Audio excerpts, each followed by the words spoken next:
So I think I told you that we were watching this together, me and Jake, and I showed him Thailand too. I want you to know that during the Streamala lip sync, he was just watching in just shock over this woman. Shock and awe. I think it was more confusion. And I told him that I've been watching a lot of Streamala's Instagram posts. Yeah. Which I'm sure you don't interact with on Reddit at all. No. And they don't get posted on there in any way. She does these things lately, and maybe this is a part of her act all the time, where she'll like go out dressed glamorously, looking like Mariah Carey, but then will deep throat a mic or will eat food in a really disgusting way during her lip sync. And the more that I see of Streamala, the more her run makes sense to me. Yeah. In Thailand. And she has such similar energy to Poopy. The two of them are the same woman. Definitely the same variation of like the same woman. Yeah. Like, you know, the Meowth that's in Gaylor versus the regular Meowth. Yeah. It's like that. Very that. They're definitely, it's kind of like how there are different Georgeses. Yeah. Like there are different Streamalas. Poopy is just España Streamala. I'm obsessed with her. Threemala. Throopy. Throopy poison. I'm obsessed. Absolutely obsessed. So last week we talked about the women of España 1. Love women. We love women. They are my favorite. We talked about the first challenge. Yes. And we got into a little bit of the early storylines. That was my very first time perceiving this season. So I really didn't have a lot to go off of. And now that we are going to be going up to the Snatch Game today. Yes.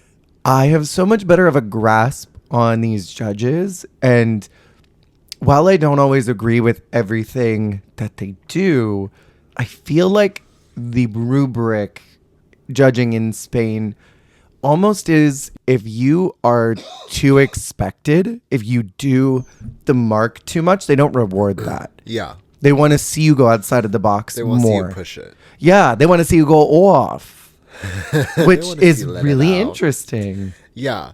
They also really are big on you being true to yourself. Yeah. They really don't like when someone like waters themselves down or like... Right. Yeah. Or give copycat of someone else. Yeah, they're really here for integrity. Yeah. Artistic integrity. Mm-hmm. I think I'm also really obsessed with Anna Locking. Yeah. I think I'm obsessed with her. Cariño. She knows her fashion references so well. It's incredible that she will look at a piece and say, oh, that's Galliano. That's XYZ, and just knows it. Yeah. And I think I also might be worshiping at the altar of Javi's V-line. Oh, yeah.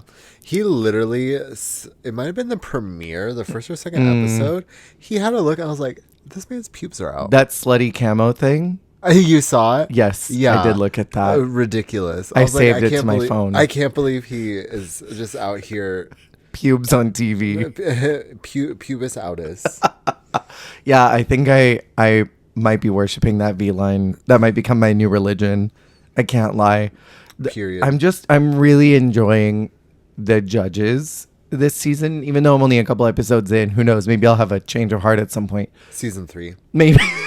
That's what I've heard. Yeah, that's when trouble happens. I'm trouble. Yeah, I'm trouble.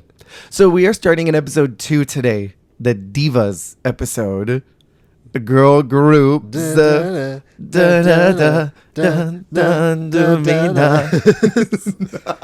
It's so good. I was obsessed, and I'm still obsessed.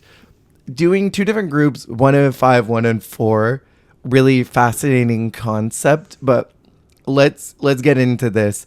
So Dovima is feeling pretty sad about Macarena going home first. That's some of the early things. It's always funny when the first lip sync girl that stays is like, oh, it feels so real. The competition is heating up. I had to send them home. Yeah. Every single season. I can't think of one where that hasn't happened. It's also always like The first girl who sends the other girl home, like, loves that girl so much. Like, why does that always happen? Every time. Because it just happened in this season I'm watching too, where it's like, she was like my closest friend here. Like, she was like one of my biggest support systems. And I had to send her home. It's always like the first episode, I'm like, what's happening? I need like a Farrah Gia situation. Like, yeah, I'm glad that bitch is gone. Oh my like, God. that's what I need. I need that for the first episode. You're like, thank God she went home first. I could not take in one more episode of her. Or like a Candy versus Tempest type situation. Like, yeah, I'm just gonna kick all the old people out, I guess. Like, give me the villain storyline. That's what I want. Our mini challenge I wrote down because it was interesting to me was bringing out all those beautiful Spanish men to do the word scramble. Yes, the word mini game. I thought that was lovely. What immediately showcasing their beautiful array of pit crew men. Is it okay if I just say for a moment that the España pit crew are some of the most beautiful, sexy men I've ever seen on Drag Race ever? And I'm watching one of them compete right now in season 4. I heard about this. What season were they on as pit crew? I think all of them. Oh, really? Yeah, I'll pull up which one it is. I've seen the photos, but I don't know if I could recognize them right now. No, that's so valid. It's hard because they're only on for a couple seconds, but I mean, they're all beautiful. It's that one. Yes. Mm-hmm. Oh, man. Yeah. God, they're all so beautiful. They're just gorgeous. This one has he made it to yours yet? Because he was just on the most recent episode. I don't know if it's gonna load. Oh, the fuzzy one? Yeah. I don't think I've seen him. I would remember that. He was just on the most recent one. Goodness. And I was like, wow. Come on, España. That I would have a hard time focusing.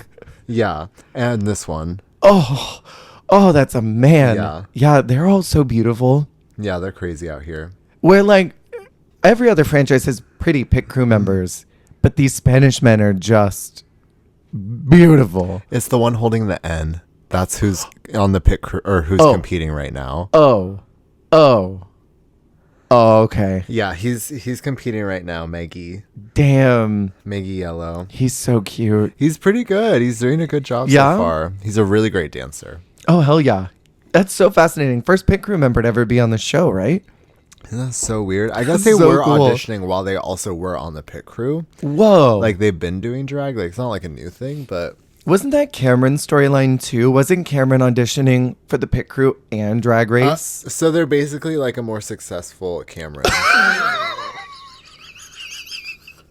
That sounded bad. That was your truth? That was your tea and you said it. Cameron is very successful at the things she puts her mind to. She's a successful woman. She's an entrepreneur. She is. She's a top threer. She's a Vegas socialite. I don't know if she's so. I don't know. Is she in Vegas still? I feel like she still lives in Vegas. I don't know. I don't keep up with her aspirations, but she's one who aspires, and I love that for her. Not her aspirations, like she's a sim that you've just abandoned. You just create that sim, you give them the grilled cheese aspiration and go, have fun in Willow Creek. Bye. Ladies and gentlemen, please welcome on stage, grilled cheese aspiration. I would throw money.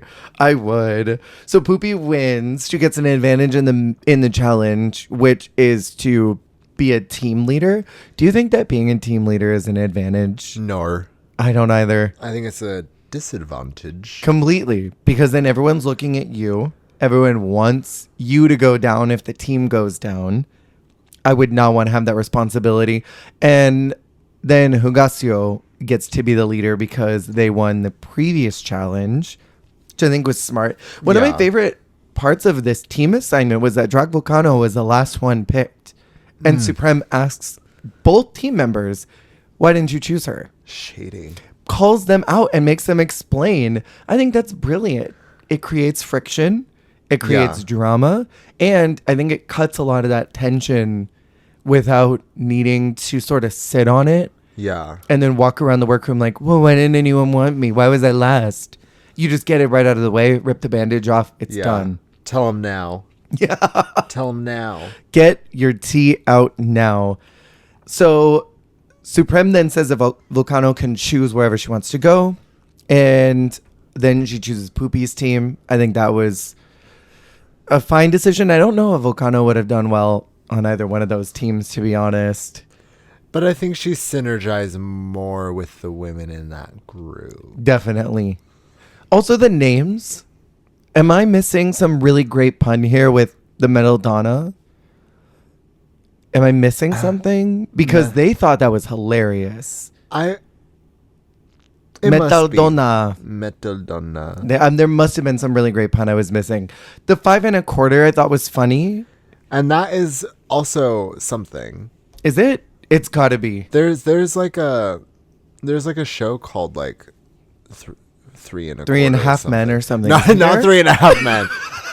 Not 3 1/2 Men.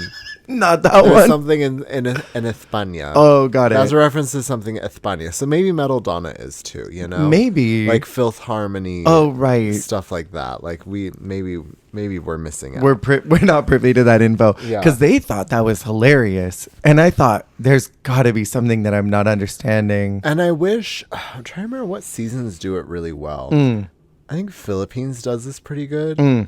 They do the asterisk meaning of what the thing is. I wish that was in España. Because Jake and I were talking about that as we were watching it. Was, you know, like in Japanese shows, they'll have the little asterisk at the top, like you're talking about. And it'll say, culturally, this means blah, blah, blah. So the joke is funny because blah, blah, blah. Yeah, I think even Holland might have done something like that. Or I don't know. I think maybe Holland did in the subtitles. Where it's like, there's just little moments where it's like, giving just a bit of a clue into why it's funny. Yeah. I feel like Philippines does that, but it would, I mean, obviously we complain about it being catered for American audiences, so I guess that is like kind of perpendicular to that complaint.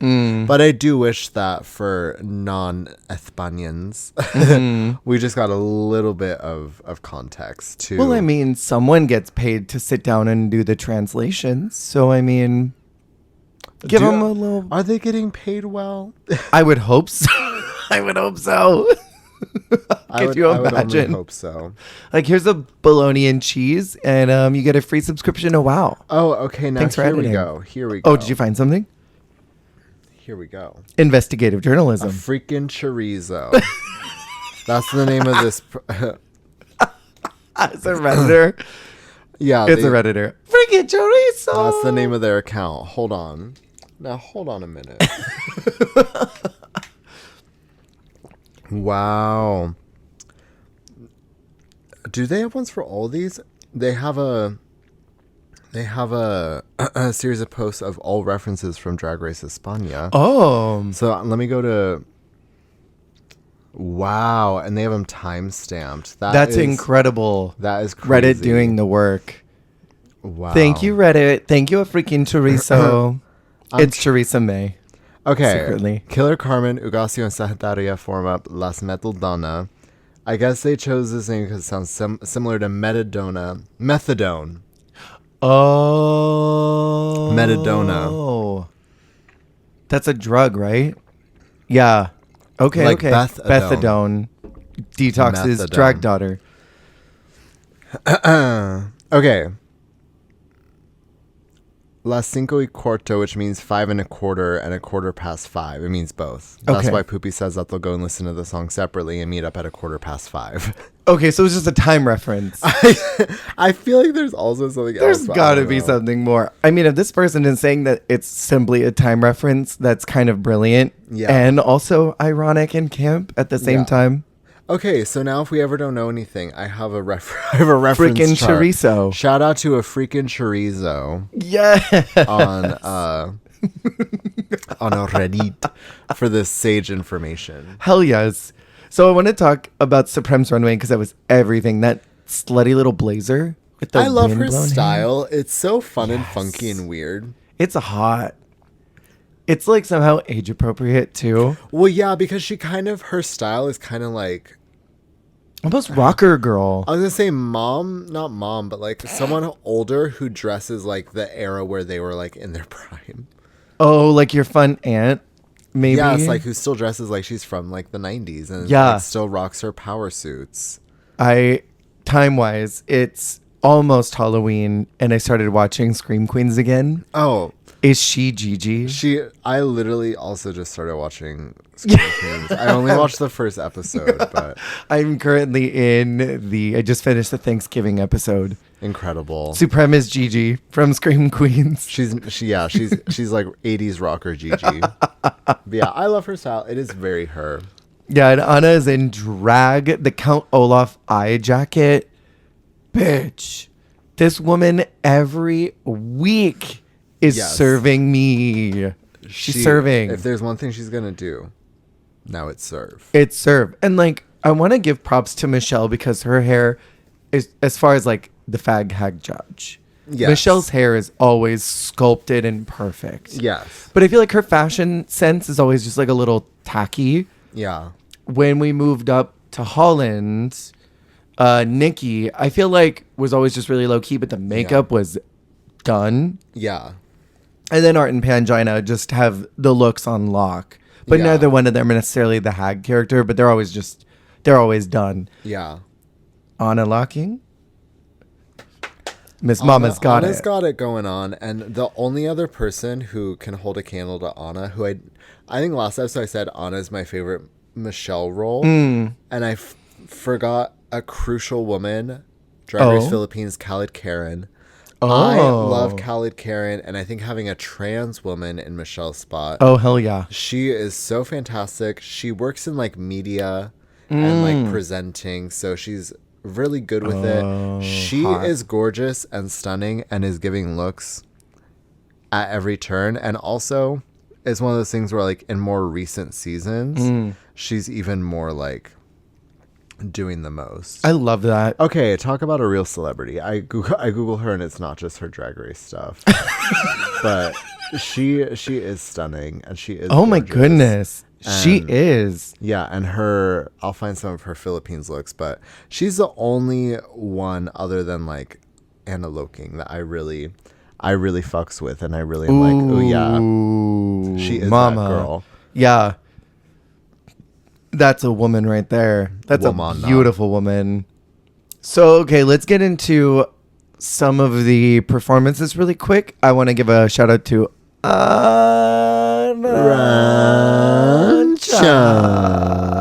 Castilla-La Mancha.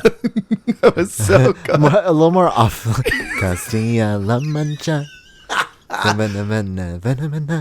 The thing is, I'm obsessed with Arantxa because of UK versus the World 2. Yeah. That was my first time seeing her, and I was obsessed with that woman. Yeah. The moment she walked in, and so seeing her here, I'm so stressed every single moment because I'm like, when is she going to go home? I know she's going to. So I'm like always stressed. But the funny thing about today's episode is that we're starting with Arantxa's first lip sync and ending with her last one in Snatch Game. This is the Arantxa episode. She was great. I was so offended that Inti was in the bottom. The INTI, big fat pussy. Yeah.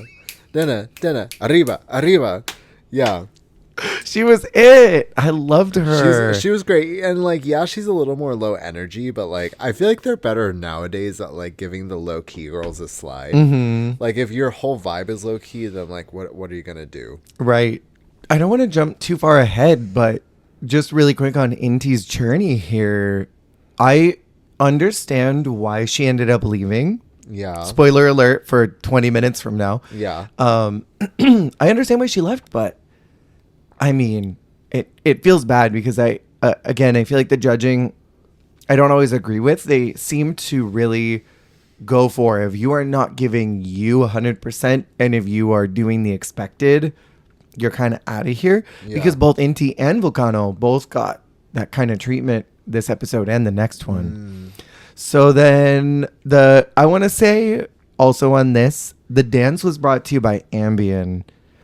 They needed a choreographer in this group. They were dancing like they were singing live. Like they were running out of breath control and they had to slow down a bit. Like they had to preserve the vocals, so they were marking, you know?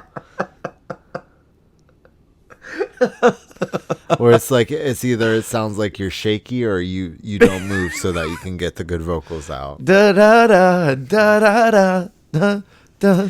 It's like when the idols have the microphone in their hand, so they only have to do half the choreography. They only have to do one arm's worth, but they won't even like be moving it. Drag Tanaka Reina. But then they're not even doing that. They're just doing the A. Yeah. A. A. Yeah, very that. Very that T. Then we have Team Metal-Donna, who Carmen looked amazing. She has so much star power. J-Lo. I mean, the way that my eyes only went to her, that group was so uncoordinated. The group was very it was Nicole Scherzinger and 4 people that were replacing the Pussycat Dolls. Or no, they were the group of 4, right? Yeah. It was Nicole and 3 people from Kids Bop. And it really speaks to how much of a star Carmen is, because like, and it wasn't a like you outshined your team critique either. Rats. Yeah. They're rats. They're rats? Did you hear them? They're squeaking. Oh, no. They're rats in the bush outside next to my window. I will give you scabies. It's Bimini. Ew. Not the rats challenge, please. What were we talking about? Nicole Scherzinger. Nicole Scherzinger. As Carmen. She like, well, because Carmen struts out in the hair that's wind bouncing. Is on her. She's bouncing. She's main character. She's just doing everything. Can I say something kind of hateful? I wish you would. Killer Queen's vocals on this track. Crazy. Insanity. Yeah, like a lot of them were. I could hear. I mean, most of the tracks were crazy. Most of the live vocals were crazy. I couldn't believe they made them sing the whole hook. Okay, so this most recent episode of España, they sang all of it, and they all sounded great. I was like, how did this happen? Because last time, I was literally thinking about this episode while I was watching. I was like, because I always think about this episode and how they sound so bad. It so sounds bad. Like Morning Musume, like the new generation on their first single. Yeah, it was giving me like. It was giving me we don't have a mixer, so we had Supremme do it. Yeah, which it was giving me vocal rips from the Platinum era. Live concert vocal rips. I'm thinking of Guru Guru Jump, where Sayumi was like the whole time, like not actually singing. The mixing, I think I'm just gonna blame it on the mixing, because I don't want to blame these women. I don't want to blame them either. The mix was bad. No one asked them to. Well, they didn't ask to sing. No one. Then we're like, it would be really fun. What if we live sang? What if we sang live? Yeah, I don't think anyone wanted us to do this. They weren't even singing live though. That was the thing. They like. It was pre-recorded, so they could have doctored it so much. They could have hit it with so much auto-tune. And they didn't, and that was rude. I think it was a little homophobic at the same time. Because I do think there is a sweet spot of, like, perhaps there is something that sells the fantasy when they lip sync to themselves. Because it's better than doing it live, but it's also, you're still lip syncing, but it's also, like, this almost kind of realism. But you gotta mix it. Something. You gotta process those vocals a little bit. Warm them up. Put them in the oven a little bit. Tune it. Auto. So then our runway theme is a tribute to La Veneno. Yes. A trans Spanish singer, actor, sex worker. Icon. I looked her up just so I could get an idea of who this person was. Yeah. And I kind of poured through their Wikipedia page. Yeah. So the thing for me is I could not tell if these runways were inspired by looks that this individual has done, or if they were just this is what I thought of when I thought of them. I think it was really like the essence. Okay. I'm trying to think, because like they didn't do side by side photos or anything, so we have no reference point. Well, because like it's so hard because we don't really have. Because the winning, like the more successful looks like Carmen's were successful because it was a concept That snake was gorgeous. It was a concept of like her whole thing, but Not then her she, whole. yeah, her whole thing, but she looked like her at the same time. She was like doing like a Veneno illusion while doing a conceptual look. Yeah. Which I thought was cool. When I looked up Veneno, my first thought was Selena. Like she almost looked like that was kind of the vibe that she was going for. Yeah, because I mean, even in my opinion, Carmen looks a little bit like Selena as well. I think it's the bang and just a really straight black hair. Yeah, it's giving beady beady beady. Yeah, I think a lot of them were like the spirit of La Veneno. Okay, you know, and because I can't really think of an example, because to me, like the first two like trans women I think of that would get a tribute runway would be like Amanda Lepore, which would be exact. That would be everything. But that's exact like looks, right? Or like and I was like, well, a more conceptual one would be like maybe like Marsha P. Johnson, but like that could be fun. Which would be cool, like the spirit of or something. But like this is like it seems to be a very particular like intersection of like she is visually distinctive. She has a clear look. She has a clear aesthetic, a clear vibe. But also she has a huge lore, a huge story, and a huge like everything about her and culture that like extends beyond just her looks. Like it's her like history and everything. And her journey. I think I mentioned before the Javis made the La Veneno TV show. Oh, right. That most recently came out. So that's slay as well. Yeah. I thought this tribute was really lovely. Even though I didn't know the references, I thought everyone came out with a lot of reverence and a lot of just joy. It very much felt like, do you remember that runway in Thailand during the musical? Yeah. Where they were referencing Pum Pwang, I think is what her name was. Yeah. And they all came out in tributes to her looks. It felt very much like that. Like these people coming out knowing that they're carrying something on their body that's bigger than them, bigger than this show. You could feel the heart in all these looks. But I mean, Carmen did the damn thing for me. Yeah. Carmen looked so good. Okay, so here's some that are references. From freaking Chorizo? Yes. Thank you, freaking Chorizo. So, Poopies is a reference. Okay. During an interview, they were asked by a guy if her boobs are real. After questioning if the guy's balls were real or not, she bared her chest live on TV and uttered this iconic sentence. The translation: "Luxury boobs, Cartier." Period. Drag Volcanoes is based on the cover of the book Neither Whore Nor Saint, written by her. Okay. What else? What else? I love Poopy's look. Oh, yeah. Poopy's was so good. It's also, like, so unique for Poopy knowing her now as it continues to go. Because, like, you know, she's Poopy. And seeing her do this, like, sexy thing, I mean, like, kind of obsessed, but... Can I just say I loved Inti in this La Veneno dress? Oh, Inti and La Veneno. Those huge... La Veneno, girl. I just love the huge titties, the makeup, that one spit curl that was just glued to the side of her head.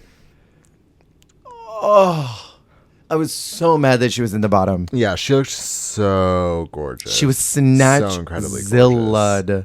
She looked incredible. I was actually quite offended that she found herself in the bottom. I did not agree with that at all. So where are we at? I'm looking through my notes and I'm lost. Oh yeah, because we were looking at the runway looks. Were there any other favorites? Any other you wanted to talk about?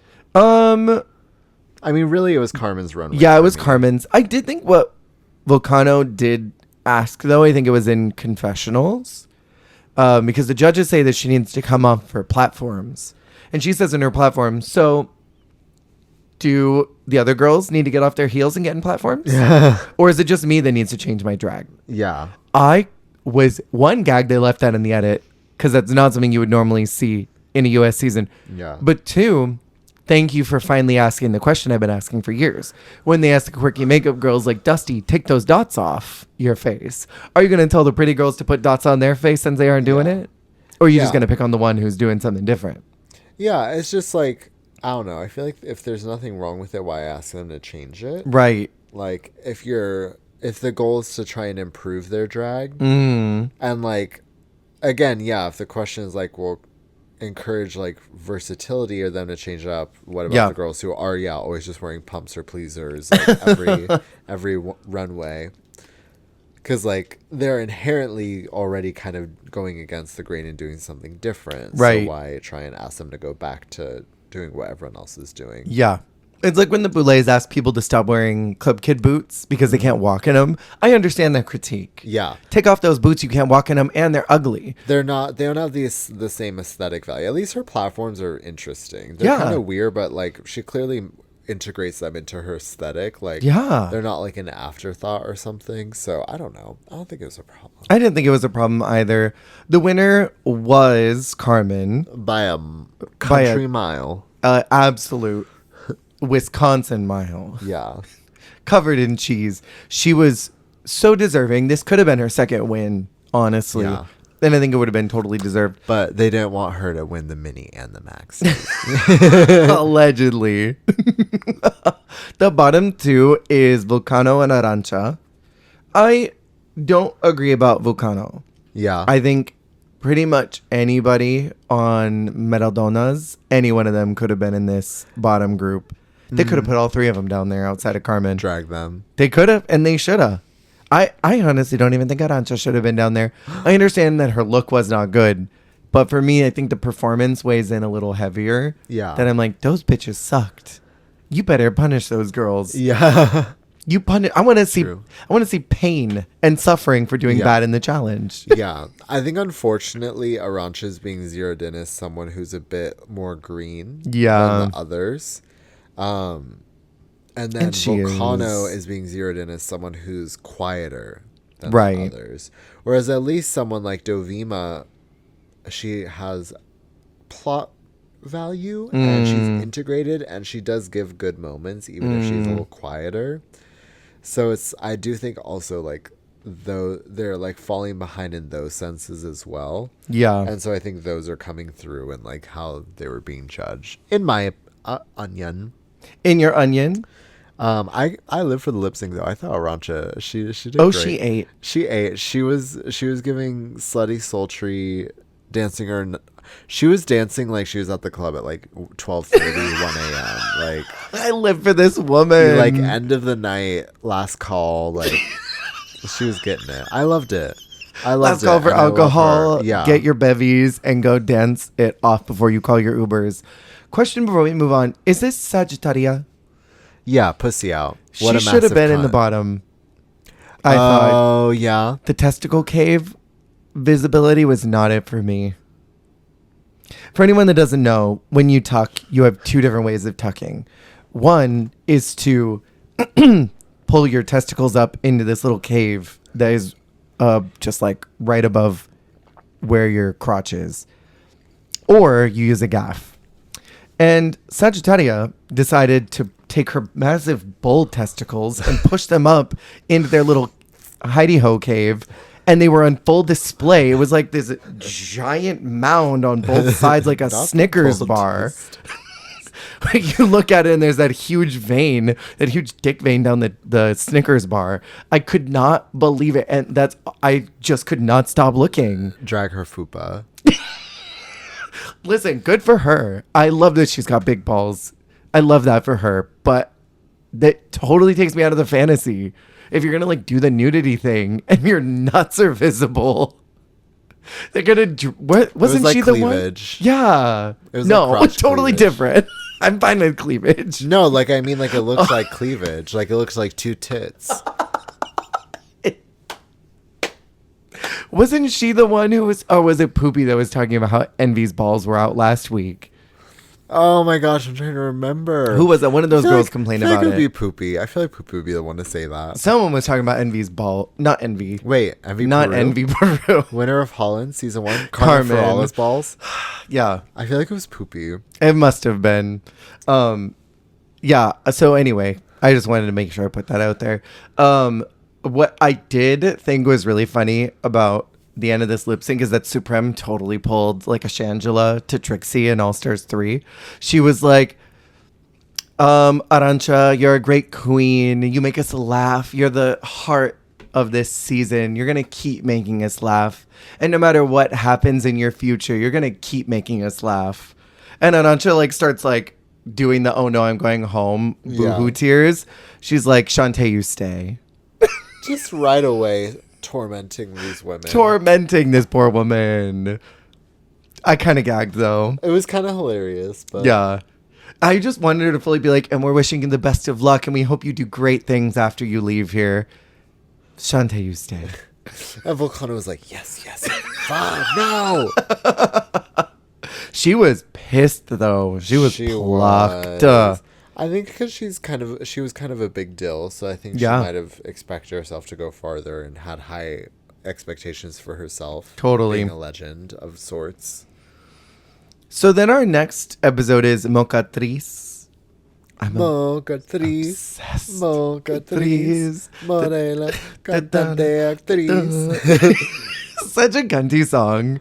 So they have to. This challenge was crazy, by the way. This challenge was psychotic. So starting out the episode, Carmen does the very famous "para mí" line, and she even does it like twice. She goes "para mí," "para mí."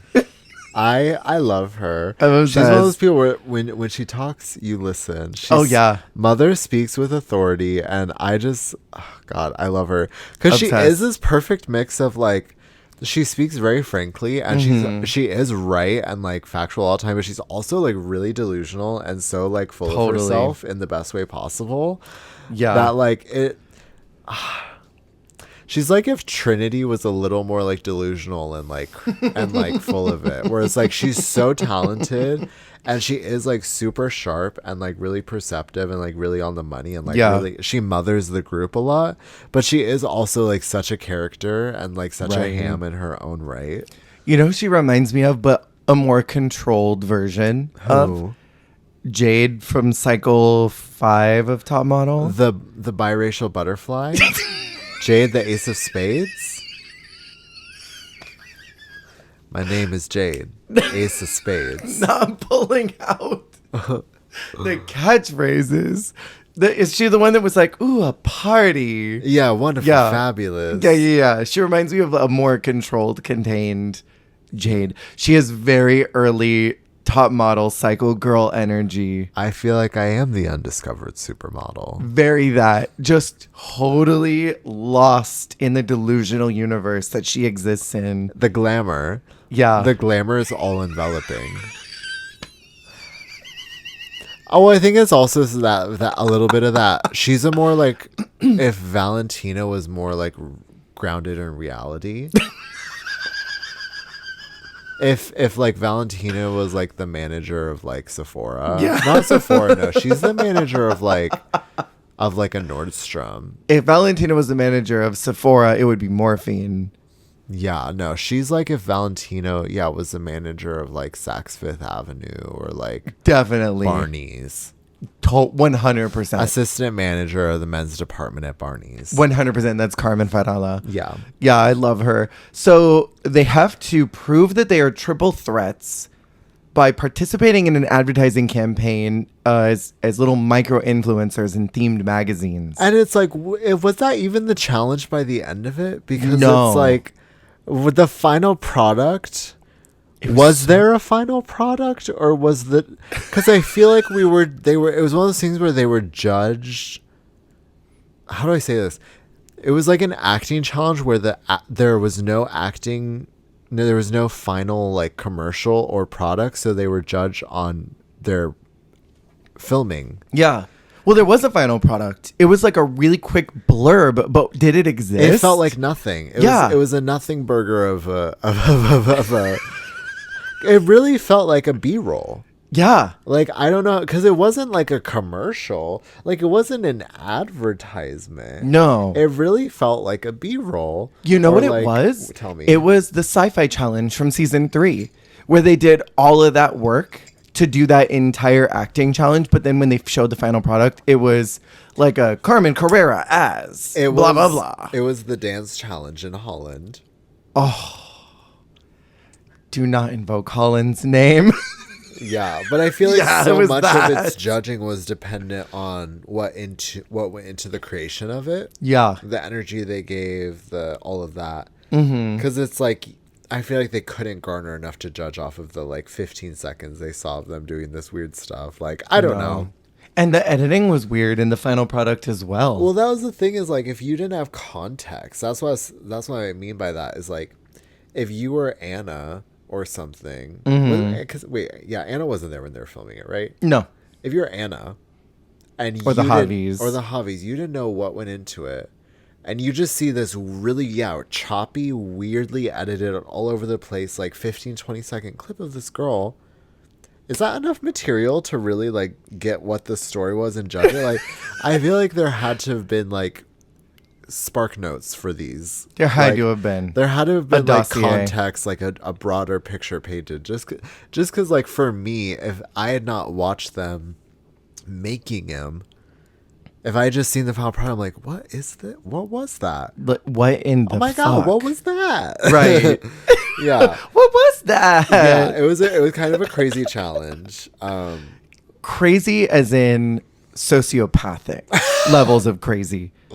So we have 4 themed magazines. There's Grannies, which is Arancha and Killer Queen, which seemed to be, in my opinion, was the funniest final product. Yeah. Because Killer's voice was insane. She was doing that knockout abuela, like, blah, blah, blah, blah, blah, blah, blah. Yeah. Very Babadook?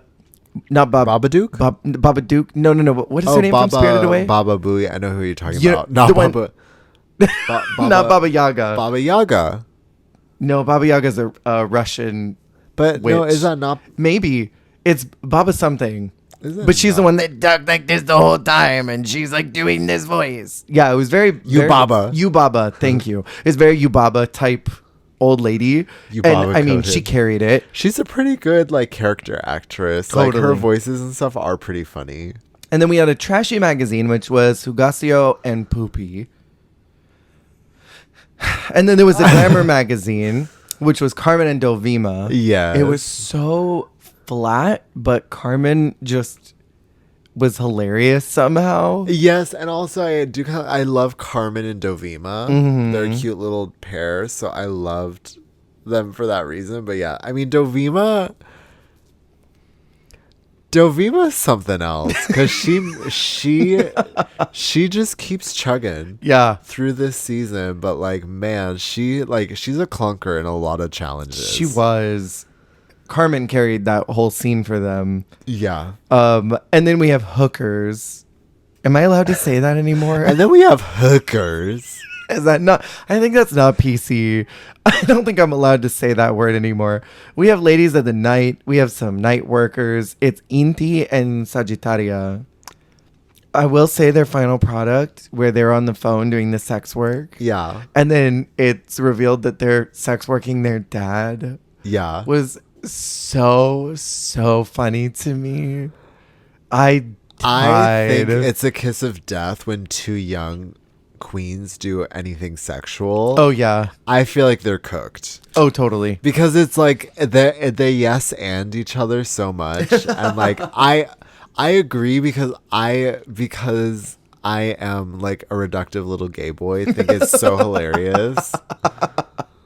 Like, I do kind of love it, but I also get that's like not good, right? But it is just funny to me, because I'm also one of those people where it's like I think it's funny, and they're the same way, where it's like it's that humor, and then you lean into it, and then it's so funny to y'all, and then you're just like, you keep going with it, right? It's like when people do cock destroyer stuff on Drag Race. Yeah, it's like almost a little jarring, because it's like, it's so funny to you because you just like, you get it, right? But like, when you just so readily lean into like the crazy sex, it's like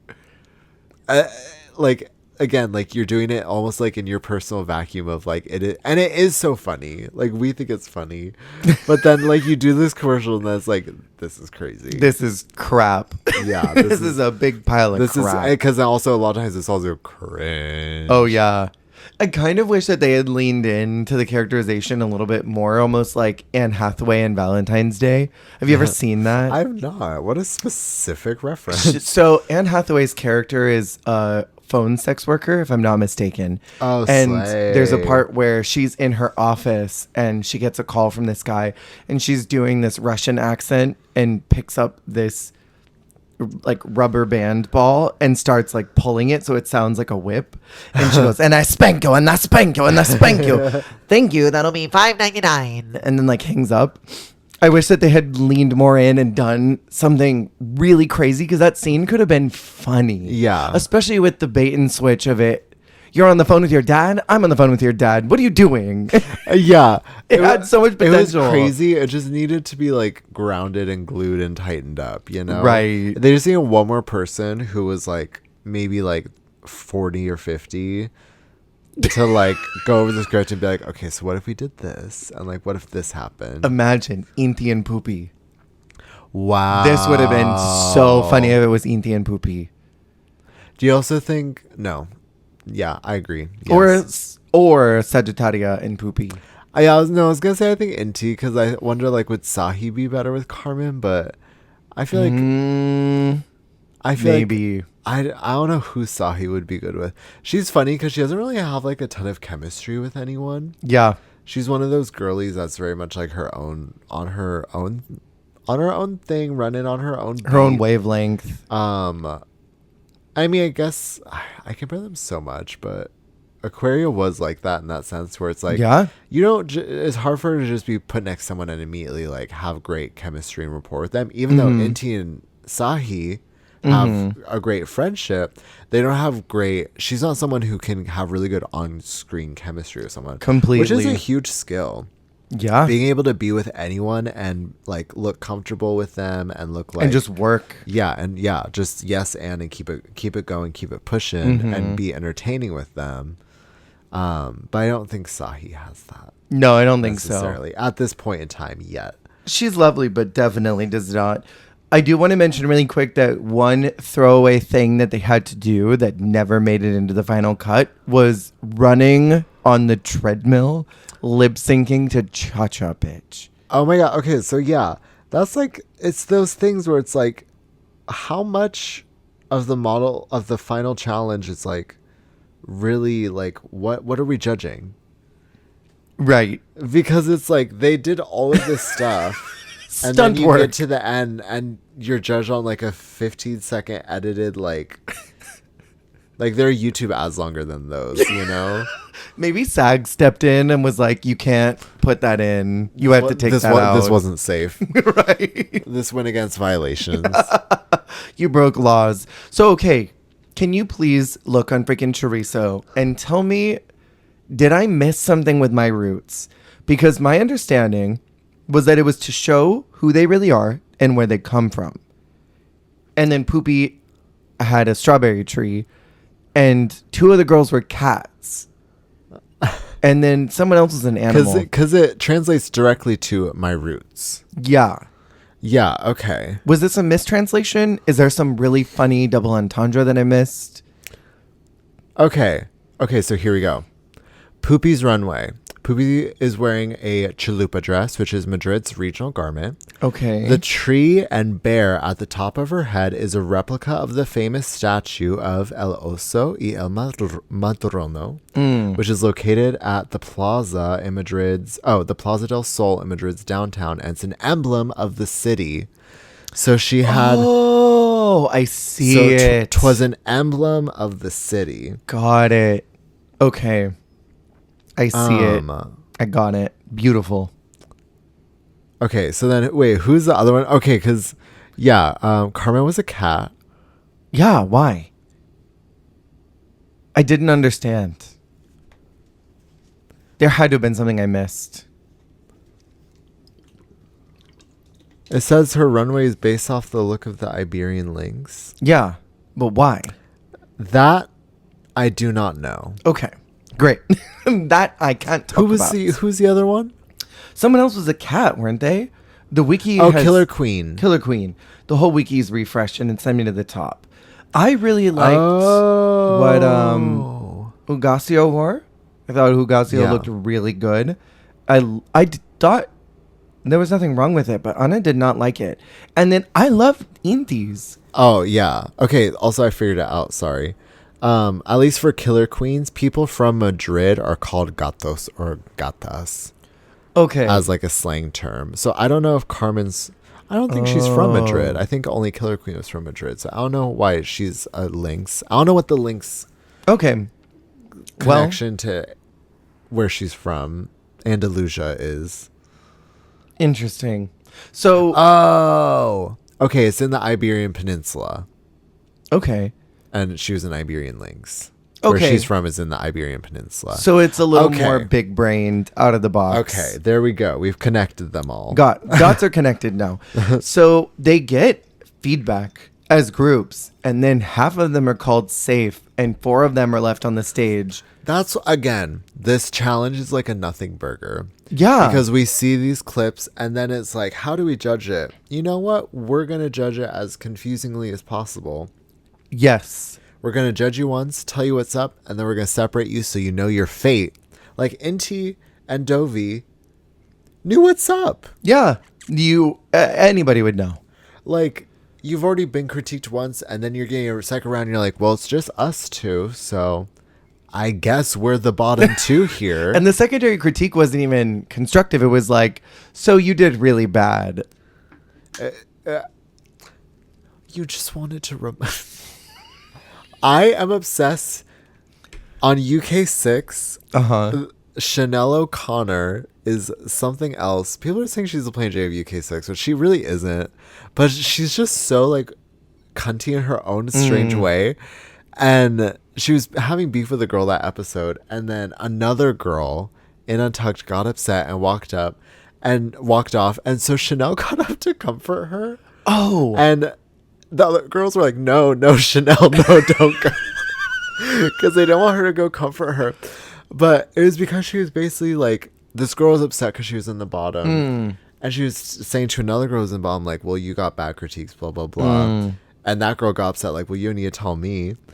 And then she got upset because she felt like her words were getting misconstrued. So she just got up and... So then Chanel comes to comfort her, and she's like, I didn't mean to, like, you know, blah, blah, blah. And Chanel's like, no, you reminded her. It's okay. You need to remind her. We all say things. Like, the most uncomforting thing. But I've just been thinking about her saying that, like, you reminded her. Like, so, like, cuntily. That reminds me of Marina trying to be helpful, and she said, it's not the dress, it's you. It's not the drag, it's you. So yeah, it was very that you reminded her. How funny. They had to remind them that they did bad, or that they were. We had to remind the people we love that we love them by reminding them that they're bad. Yeah, very that. It's insane. So yeah, they know who's who and who's going where. Inti is pissed. She storms off the runway like when Q had that go vote flag. She was the progenitor of Q's storming around on that runway. Before they were even like fully excused, she dipped. I could have heard stomping sound effects from freesfx.com on there. It's just like, pow, pow, I kind of love to see someone be so over it, though. Yeah, me too. I kind of lived. I mean, she's in the workroom pulling off her makeup, de-dragging, furious, talking about how it was unfair. Yeah. But what the most interesting thing was that Supremme comes back to be like, hey, what can I do? We're trying to judge you fairly. I promise it's not Supremme's rigged race. I promise. Yeah. Can I do anything in full drag? Yeah. Rue would never do that because then she'd have to put on the bottom of her gown. But in T, like, I'm out of drag. I'm packed. I'm like, what's not clear? Like, basically, like, what's not clicking? Yeah. Like, she was like not taking no for an answer. I love that she wasn't even responding to anyone. Yeah. Like, Inti, what's wrong? Literally, you could hear just like the paint getting scrubbed off. Literally, yeah. She took off like the top layer of her skin with it. It was incredible. Where it's like you're that level of pissed where you're not responding to anyone. You're just working. Post verbal. Post verbal pissed. Please welcome to the stage, post-verbal Piss. piss. Yeah, she was mad. I have never seen anyone that mad on Drag Race before. But do you blame her? No, I mean, she's entitled to her feelings. And I think that she was serving it. And I remember feeling frustrated even watching it the first time. Like, she's so cool. Why is no one acknowledging her? And like, I think even just like a little acknowledgement of like her point of view and how unique she is would have gone a long way. Yeah. And I think it's hard when you, or I'm sure you, I mean, I don't want to speak for her, but I think that when it's like, she's someone where like her, you know, indigenous voices are already being silenced. And so to feel like you're probably just continuing to be like not in the forefront of any conversations or anything of significance happening must be really frustrating. And to not see your point of view being heard or feeling like it's not heard when that is kind of like your life story is not a cute look, especially when you're in a place where that should be championed and celebrated. Right. And so not saying that's her POV, but I think that like, you know, she obviously has to try so much harder to be seen and heard. So when she's finally in a place and like a platform where she could be and it's not happening, I would, if I was in her shoes, be really upset. Yeah. No, I think that makes sense to me. If you are in a more marginalized group and you are always fighting to have your voice heard, I would be frustrated too that the person who I thought maybe would champion that, I'm finding myself, you know, having to do that somewhere else again. I get that. I mean, even just like, I don't know, even just like so little as like feeling like a little insecure, like not like you're really being like celebrated, like even just that little seed of insecurity can like do so much damage to you, like Totally. Especially like when you've like been now, like, I don't know, if you're used to not being welcomed, I feel like you could, if you're suddenly feeling like, am I welcomed here in a place where you think you're supposed to be welcome, that also is really hard. Completely. Where it's like you're so used to being shut out from so many places, and then you go to a place where you think, oh, I'm welcomed here, and then you almost feel like you're being shut out from there too. Right. Because that's a messed up kind of situation too. Totally. Do you think if she had stayed and fought, do you think she would have won that lip sync? Oh, absolutely. Yeah. Yeah. Do you think she would have been okay in Snatch Game? No. I don't think so either. But, I mean, it was still sad to see her go. So, they announced that Sagittaria is the winner. I gotta say, I thought that Poopy's look was better. But Sagittaria's performance was better in the challenge. Yeah. So, it's, again, the most weird judging because what are we basing the parameters off of? Yeah, we didn't really talk about, I mean, we talked about the runway not making sense, but were there any looks you were like living for or nah? I mean, I love Inti's. I love Poopy's. Yeah. And then I really loved Ugasio's. Yeah, Ugasio's was cool. I think my favorites were Inti's and honestly Dovima's. I really like Dovima's with the chainmail and the dress. I thought that was pretty I cool. thought it was cute. But yeah, Inti's was so cool. Yeah, for me, it was more just, I was disconnected from the runway. I didn't quite understand why things were the way they were. It's also sometimes it's a weird runway when it's one of those where everyone is so different. And so Miss like, Holland. Oh yeah, it's hard to like connect to it when it feels like every look, like none of them are ever coming from the same collection. Right. Where like sometimes my favorite runways are when like they all can walk together and they really all feel like they're one and the same, like conceptually, but like they're all like in the personal queen's POV. Right. Like when they all like really understood the assignment with the same, like on the same wavelength. Yeah. But this was very like, yeah, kind of mixed bag of a runway. This was like every Holland runway. This was like the how's your headpiece runway. God, yeah. It was just, everything was so disconnected, and I found myself wondering, what did you get on your dossier? Or what was the disconnect from reading the dossier to when you had that design? Yeah. Right. So they make Sagittaria, in the spirit of the show, lip sync. Dovima, sorry. They have Dovima lip sync solo. Yes. This was incredible. I just, not that the lip sync was so good, but that they made her do it. And that she was like, you know what? It's hard being a star. I'll do it. And then everybody joining in at the end. And like, oh God, I love it because like, it was kind of a park and bark from her. Oh, totally. But there's such like a celebratory positive energy about it that I just love it. I love that they were gassing her up. I mean, the judges were standing and they were clapping. They were all so hyped. My favorite part was, I forget which one of the Javis it is because I'm still learning them. The blonde Javi. He like at one point like leans forward and is like just mouth dropping over it and is gagging. Yeah. Is gagging over the lip sync. And it's like she ain't doing anything. But you're acting like she is doing the most. Yeah. I think Supremme screams at one point. Yeah. And like they're just getting into it and having fun. And I don't think you'd ever see RuPaul doing that. No. When Akira dropped and Soki had to do her lip sync, her Barbie Girl solo, they were having fun with it, but like Ru might as well have just, you know, been getting a coffee enema, a line at McDonald's to get fries, chewing on wheat. Like RuPaul could have been doing anything. Yeah, but it almost felt like a kind of like an emotional release. Like after all the intensity of Inti quitting, they just wanted to like have a good time and have something that felt celebratory and like positive. Take a sad moment and make it better. Yeah, it was really cute. So we end this episode with the Snatch Game. Girl. This was quite a funny Snatch Game. We start out with the reading challenge, which I love when a Minnie and a Main work together. Minnie and Main. Poopy's read that when Carmen passes away, little pieces of her will float in the Pacific. See, okay, and it's so good because sometimes I struggle with reading challenges in non-English challenges because I think a lot of it they translate it weird completely and it takes away the cleverness of what the girl is saying. But you know it's good when it's funny even just like translated, you know. Some of them just have humor that transcends. Totally.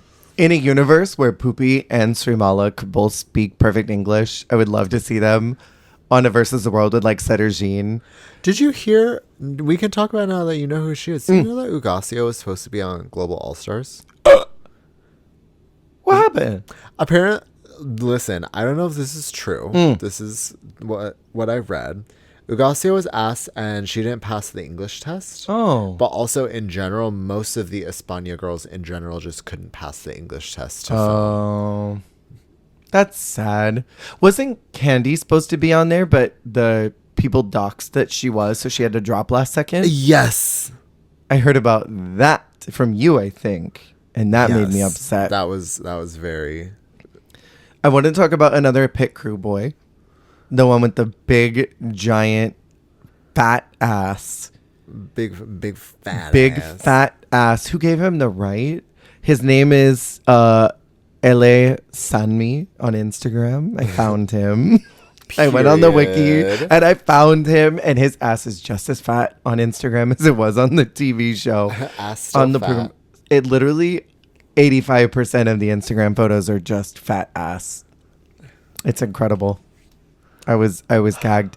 The main challenge is Snatch Game. International Snatch Games, I feel like, have so much magic and spark about them. Yeah. That a lot of the mainline seasons have lost. So I was really excited. Even though I didn't know any of these characters, I'll only talk about like my standouts because obviously I don't know any of these women. Yeah. Or what they do.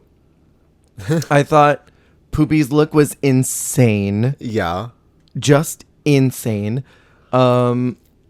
I thought that Sagittaria was psychotic. I thought she ate it. I thought she ate the house down, and I think she was the most unexpected one. Yeah. Because Killer Queen's already been funny. Yeah.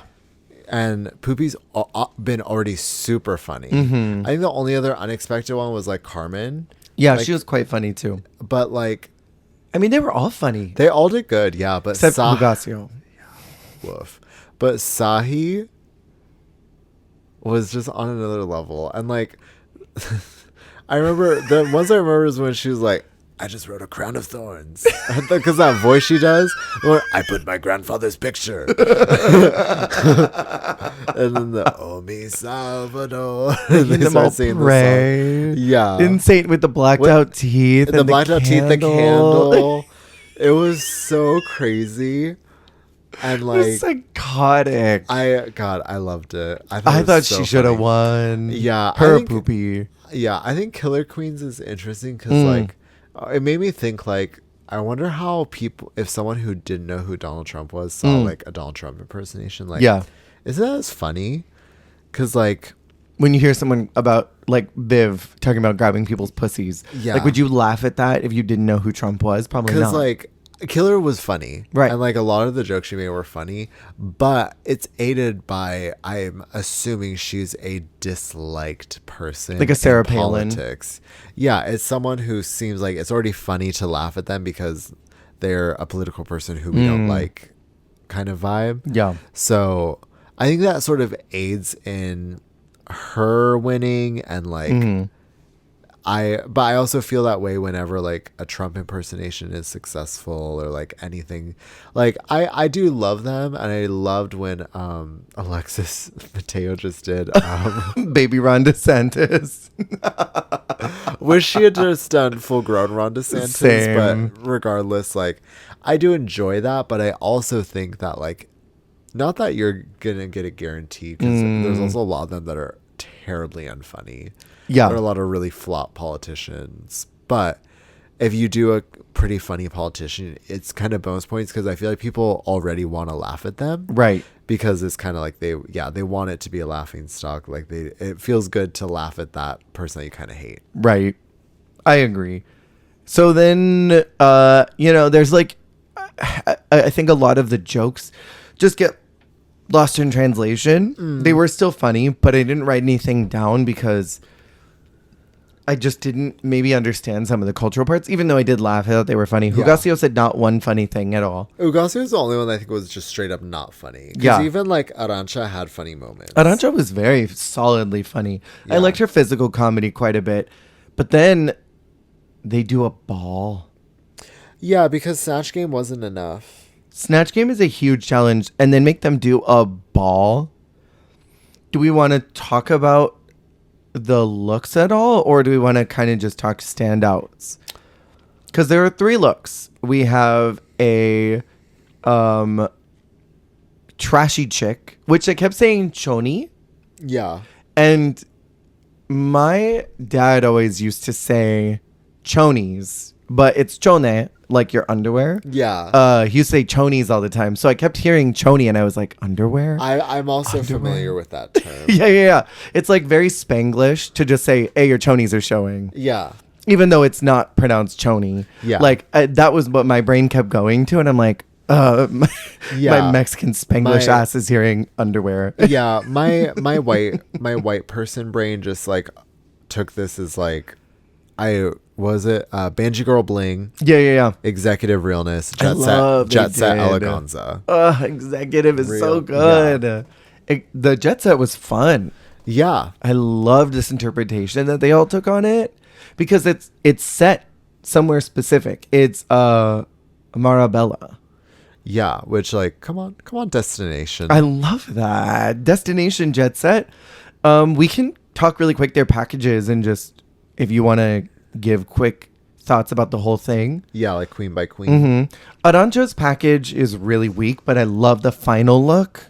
The final look is so good. Very ABBA. She looks like very Saint-Tropez. Sunburn ABBA and Saint-Tropez. It was weak. Yeah. I love her though. Love Arantxa. I was gonna say, I think her and Hugasio are kind of the opposites, where I think Arantxa had a stronger Snatch Game but a really weak ball. Yeah. I think Hugasio had a stronger ball but a really weak Snatch Game. Yeah. What do you think about Carmen's looks? I thought she ate. She ate down. She ate her. All 3 of them are like actually legitimately so cute, but her executive look honestly is probably hot. She probably has my favorite executive look. That slicked hair. She's giving femme lesbian. Yeah, with the like really kinky blazer, because Dovima did similar, but like the styling of like the super slicked hair, the really bitchy paint, the bag, and that huge like fuck off 90s cell phone. It's so like 90s like rom-com or something. Completely. Like she's the boss lady like about to find love, and like that's like Tom Selleck or something. I don't know. I was not Tom. I'm obsessed with the piping on the blazer. Oh, it's so hot. Gorgeous. And the freaking spray tan. Bitch, get out of here. That spray tan for Jet Set was insane.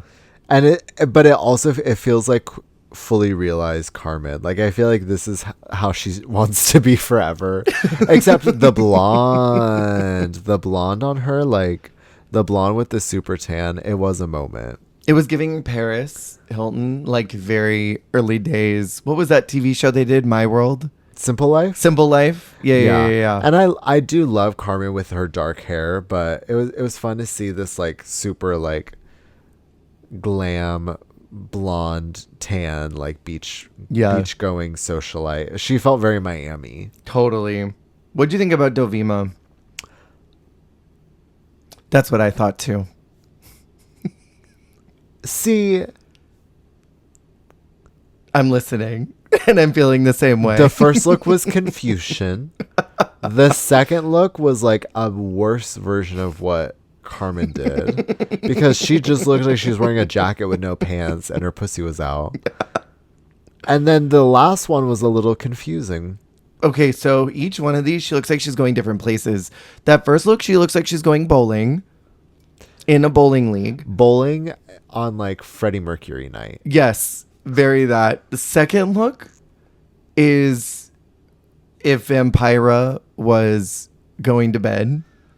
And then that third look is Sally Field, You Love Me, You Really Love Me. With jaundice legs. Those are green. Those aren't even jaundice. That's the monsters. That's rotten. Yeah, she's so hit or miss on the runway. Yeah. As someone who you think she would like destroy the runway every time she sets like foot on it, but she really doesn't. Because she's so mugged. Yeah. She looks like someone who should be. But sometimes she really flops. Yeah. Magikarp, do splash. Garp. What did you think about Hugasio's? I really liked her executive look. I think it's one of those things where it's like, I don't know. It didn't click. None of these look like they're going to the places they're supposed to. However, I will say we've talked about ball packages before, how it looks like there's consistency between them. Yeah. This looks like she knew that these were going to be together, because they do like the color storyline of the palette, where we've got this rose pink, the aquamarine blue, and this electric neon yellow. The colors are beautiful. Yeah. And they're all pretty clean.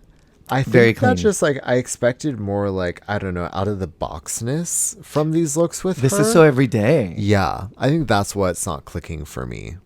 And I mean, Hugasio does a lot of artistic looks. Yeah. I would have been able to see any of these translated into something artistic. I mean, even the jet set look doesn't look like it's getting on a jet. It's not jetting or setting. No, it's just flopping again. And then, oh my God, I'm going to remember her name. Killer Queen. I can't believe she won based on the runway package. I cannot either. Because like it's not doing it. Because she had a flask the whole time. I don't know. Are you kidding me? I be so brave? She was so brave for carrying that flask. I thought she was gonna like do like a bald like teehee, like I drank so much I lost all my hair, with the way that wig was situated. The absinthe gave me alopecia. It was giving like Dr. Finkelstein, like I could reach forward and like pull out the front of my brains. Like, I don't know. It was giving me like front half of the cranium exposed, you know? Kill Bill sliced off the top of the head. Can I tell you, I just saw this video on TikTok the other day that was talking about how in, I think it was like the 15 or 1600s, it was very popular to have an egg head. And so you look at those old photos and they're the women that have the full like egg head, and the poor people. That was my time. We're not. Shut up. Born in the wrong decade. Poor people couldn't afford razors, and so they had to pluck out their hair so that they would have an egg shape, and the rich people could afford razors, so they would just like cut their hair to look egg-like, and their hairline started a quarter of the way back on their head. I do remember this. We like touched on this in my history of fashion class. That's what she looks like. The plucked hairline. Plucked hairline. I hate it. It's so the flask really carried her to the end. I mean, fun storytelling, but come on. Yeah. And her walk during the choni look. That's why she's gonna beat someone up, but like, I think that's why she didn't really click as the winner for me. Yeah. I think it kind of just felt like a belated, like, hey, you've been doing good. Right. Like, you're funny and, like, we see you. But you know who has been doing good? Whom? Poopy. Poopy Poisson. And Poopy was not rewarded.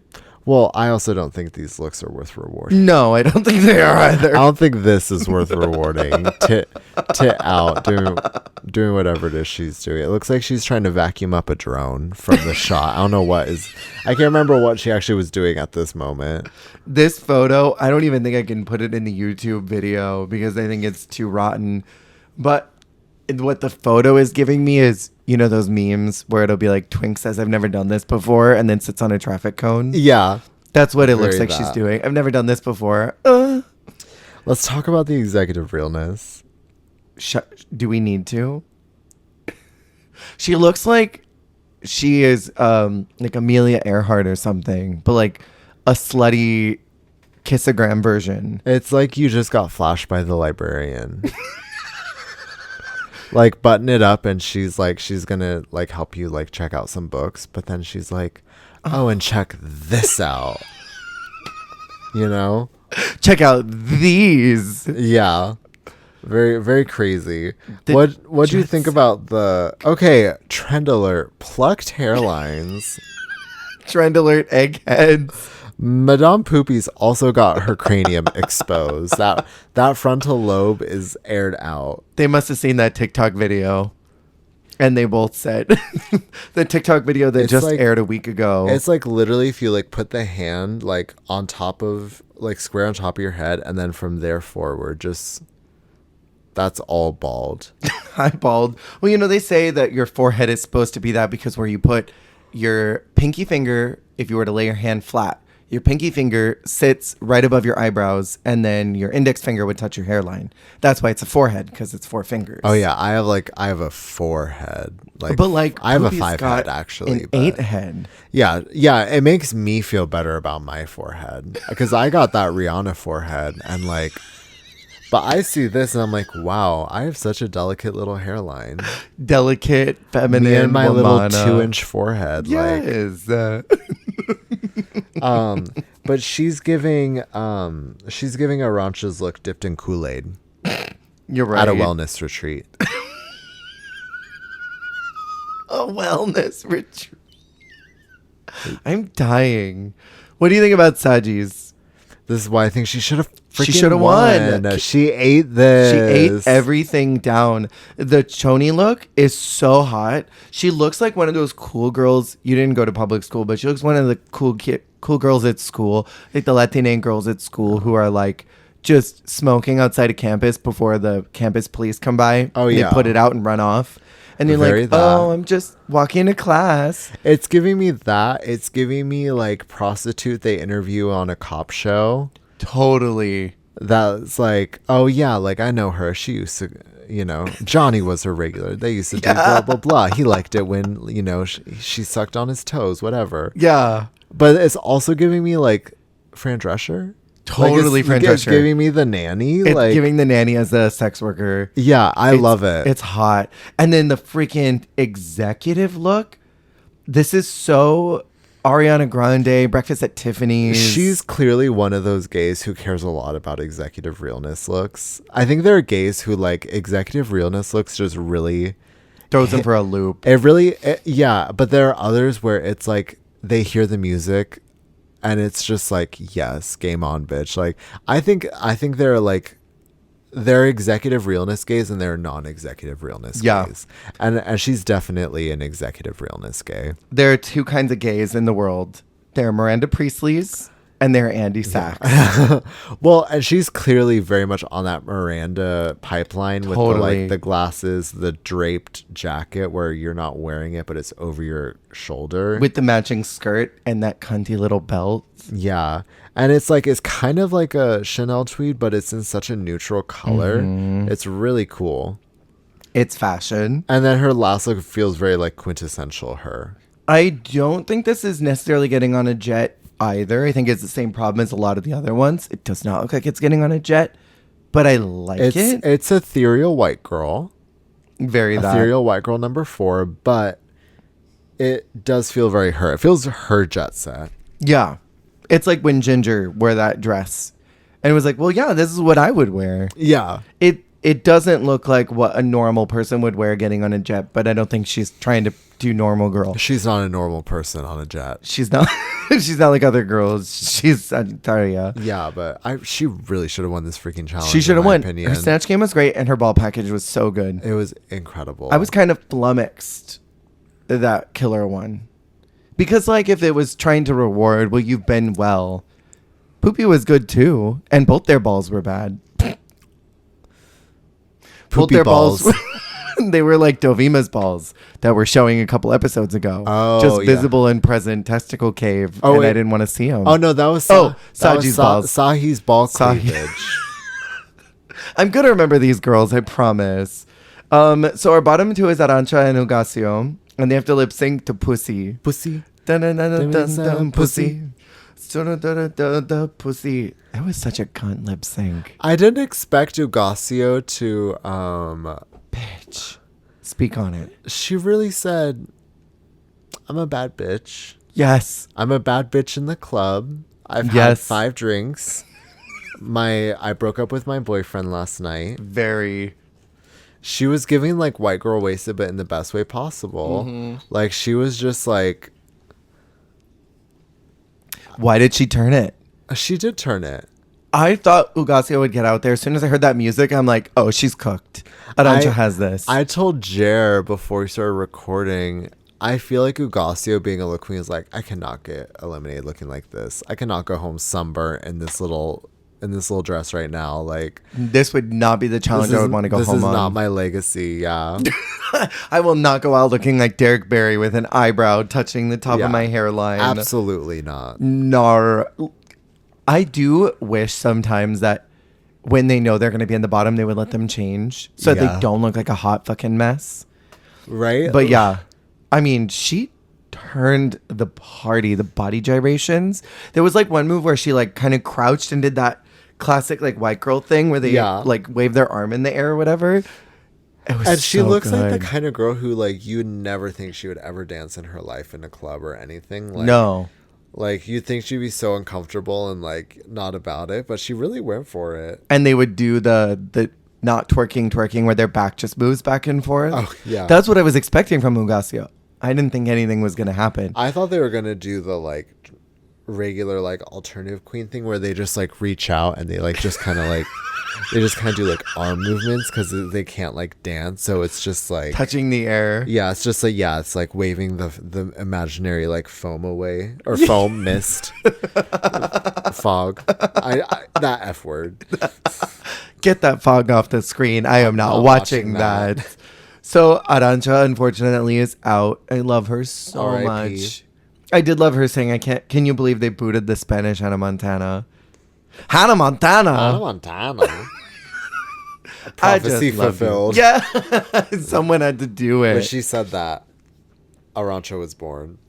She said, Hannah Montana. And then out of her throat, the sound waves traveled to España. Yeah, and birthed Arantxa Castilla-La Mancha. Wait, isn't Alexis Mateo a guest judge in one of these seasons? I believe so. Yeah, we get some fun guest judges later. I'm so excited. I cannot wait. So before we finish, any controversial opinions? I've said it like 3 times already, but Sahi should have won Snatch Game. Totally. Poopy should have won the magazine challenge. Period. Inti should be back on my screen by now. Yeah. If she wants to be. I don't know if she doesn't want to be. Maybe that's why I haven't seen her yet. But. I wonder if Inti would do a versus the world. Yeah. Or something. Because, I mean, now that I've perceived this woman, I feel like she would do at least mid in a versus the world. Canada. Oh, yeah. Definitely being judged in front of Brooke. Brooke, I think, would understand her drag better. But I feel like it might be so hard to get a visa to go to Canada. You know? Because I read somewhere that's why they had so many of the U.S. girls this last time around. Oh, was because they asked other girls, but it was really hard for them to get visas. Dang. Because I guess tricky. Canada's like tricky. Well, hoping the best for Miss Inti. Yeah.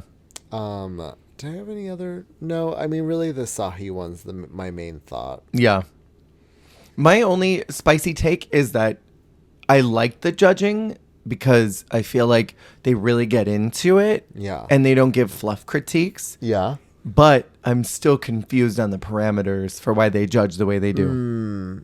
I find myself. It's still not clear. Like, you can't. It's not predictable yet. Yeah. Whereas with the main panel, you kind of know how they judge to a point where you see contestants and you know how they're going to get judged. Mm-hmm. Whereas like with them, you don't really know. You don't really understand what clicks and what doesn't for them yet. Right.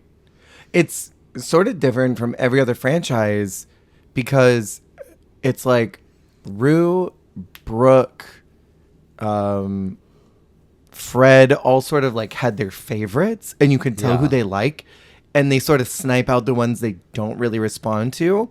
Art and Pangina try their best to snipe whoever was the weakest that week. They don't look at overall critiques where like I can't tell if the way that Supremme and the judges are looking at it is the whole picture because it almost feels like that. Like we talked in season 13 that the 2 groups, if you were in the winning group, that was sort of a pass. Like you did well in that first week. Oh, totally. It almost feels like that here. Like we didn't like you in week 1 or 2. So even though you did well this week, you're in the bottom because your overall package has been bad. Oh, that's kind of how it feels almost. Where it's still like kind of overall grade. Yeah. And that is so different. Yeah, no, I can see that. It's almost how it feels. But I mean, I'm only on episode 4, so maybe it'll become more clear as we go. Because it seems like the ones who are at the bottom is an overall package. Because like with Inti getting bad scores, Inti didn't do good or didn't do great the first week, but they didn't do bad. So then them not doing spectacularly again, it was like, well, it's a couple weeks in a row that you've been kind of flopping, so you're in the bottom. Even though there were way worse contestants this week who may have been better the first 2. Yeah, no, I see what you're saying. Yeah. But we'll see what happens next week. We're going to be finishing España. Yes. And I already know who wins, but I'm just trying to enjoy everyone else's trajectory. Yeah, there's still much to happen and much to unfold. Yeah. So I'm excited. I'm looking forward to you perceiving it, but are you enjoying this season so far? I am. I'm really entranced by it. There's this magic about it that feels so different than everything. But also that mania is so hard to get over. Yes. It on television, I'm not used to that. It feels like being with my relatives. Yeah. Where everyone's just talking and You're they're listening. in the room with them. Yeah. You were totally in the room with these people. They're not thinking about TV. Because there was a moment in one of the judging where the one guest judge is saying something to the contestant and then Supremme starts talking over her and then the Javis are talking with them and then the contestant is talking back and all 5 of these people are talking to each other but they're all listening. Yeah. It's something that is so indicative of Hispanic culture where like we're all listening to each other and we're conversating but we're all speaking at the same time. Thank you. But we're all speaking. And that is not what I'm used to. Yeah. On television. Yeah, you're used to usually the one talking stick style. I would like to talk now. Yeah. Okay. Ladies. When my hand is up, we all what? Listen. Oh my God. Thank you all for listening and tuning in. We will finish up España next week. Remember, you're doing a great job. You're doing the best you can, and that is all you can do. Goodbye. Bye.